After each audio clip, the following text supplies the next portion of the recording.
पिछले एपिसोड में टैन्यू ने ली जियान को मार दिया था, लेकिन इस दौरान वह खुद भी बुरी तरह जख्मी हो गया था। इसके बाद सेन टैन्यू को लेकर एक एल्डर के पास जाता है, जो देखते ही सेन से पूछने लगता है यह कौन है और इसे हुआ क्या है। फिर सेन कहता है इसके बारे में बाद में बात करेंगे, लेकिन पहले तुम इसे चेक करो। इसके बाद एल्डर टैन्यू की बॉडी को चेक करता है और पूरी तरह हैरान हो जाता है। यह देख सेन इसके बारे में पूछता है, जिस पर एल्डर कहता है तुम खुद ही इसके इंटरनल ऑर्गन को चेक कर लो। इसके बाद सेन टैन्यू की बॉडी को चेक करता है और यह भी हैरान हो जाता है, क्योंकि टैन्यू के इंटरनल ऑर्गन की इंजरी बहुत ही फास्ट स्पीड से रिकवर हो रही होती है, जबकि टैन्यू के पास तो एक बेकार फीटल सोल है। फिर एल्डर कहता है इसके रिकवर होने की स्पीड एक ऑर्डिनरी आदमी से 10 गुना ज्यादा है। तब टैन्यू कहता है मुझे एक एक्सरसाइज मिली है जिसमें ऑर्डिनरी लोगों से तेज रिकवर होने की एबिलिटी है, लेकिन इसकी वजह से मैं मरना नहीं चाहता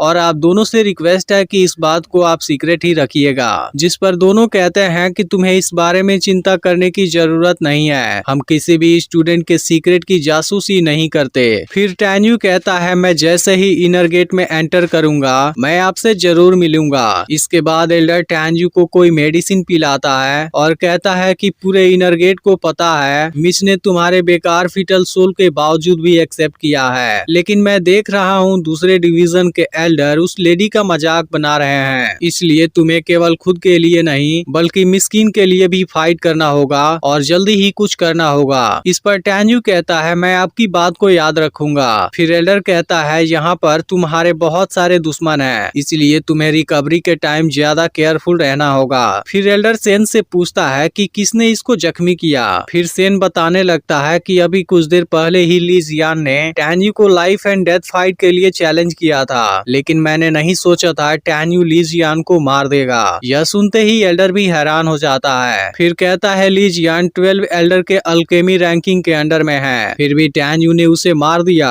फिर सेन कहता है तुम टैन्यू को अपने सेक्ट में शामिल क्यों नहीं कर लेते, जिस पर एल्डर कहता है मुझे लगता है तुम कुछ भूल रहे हो। जब मिस्किन 30 साल पहले डेनिस चीफ बनी थी, उसने रूल बनाया था कि कोई भी एक्रोबैटिक स्टूडेंट अपनी पूरी लाइफ में भी इस स्टेटस से छुटकारा नहीं पा सकता। इस पर सेन कहता है मैं तो इस बारे में भूल ही गया था। इसके बाद एल्डर सेन से कहता है मिस ने कहा है कल बिंगलिंग पैलेस में टाइम पर पहुंचना है, जहां पर उन्होंने सभी डेनिस एल्डर को फार्मासिस्ट के बारे में डिस्कस करने के लिए बुलाया है। इसके बाद सेन टैन्यू को लेकर यहां से चला जाता है। वहीं दूसरी तरफ एल्डर बेन टैन्यू को खोजने निकला है और बाकी के एक्रोबैटिक स्टूडेंट से पूछता है। अब इसको देखते ही सबकी हालत खराब हो जाती है और ये बताते हैं कि टैन्यू बुरी तरह जख्मी है, जिसे सेन अपने साथ ले गए हैं। तभी सेन टैन्यू को लेकर यहाँ पर आ जाता है, जिसे देखते ही एल्डर बेन कहने लगता है कि तुम टैन्यू को मुझे दे दो, लेकिन सेन इसकी बात मानने से इनकार कर देता है। इस पर एल्डर बेन गुस्सा हो जाता है और कहता है कि टैन्यू ने मेरे स्टूडेंट को मारा है और मैं ली जियान को जस्टिस जरूर दिलाऊंगा। लेकिन सेन अभी भी नहीं डरता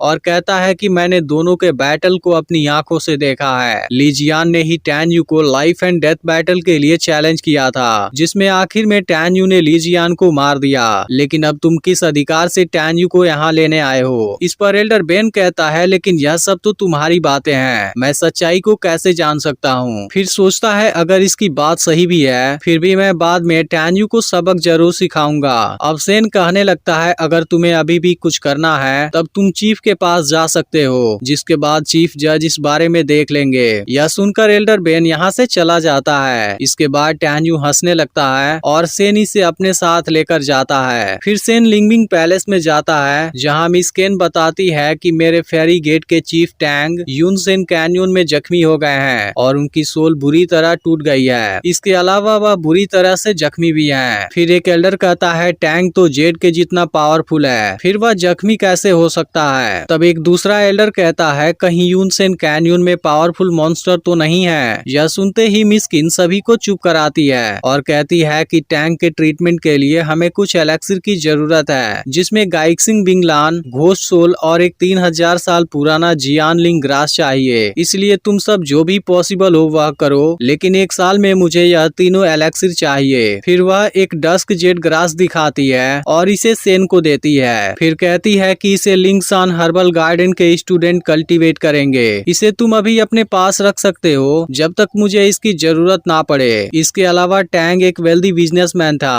अगर जो भी इसे चुपके से पास करने की गुस्ताखी करेगा फिर एल्डर बेन उनको कभी नहीं छोड़ेगा। और यह एपिसोड इसी के साथ एंड हो जाता है, जिसका अगला एपिसोड फ्राइडे को रिलीज होगा। इसलिए चैनल पर जरूर बने रहिएगा। और अगर आपने किंग्समून का सेकेंड पार्ट नहीं देखा फिर आप राइट वाले वीडियो पर क्लिक करके देख सकते हैं।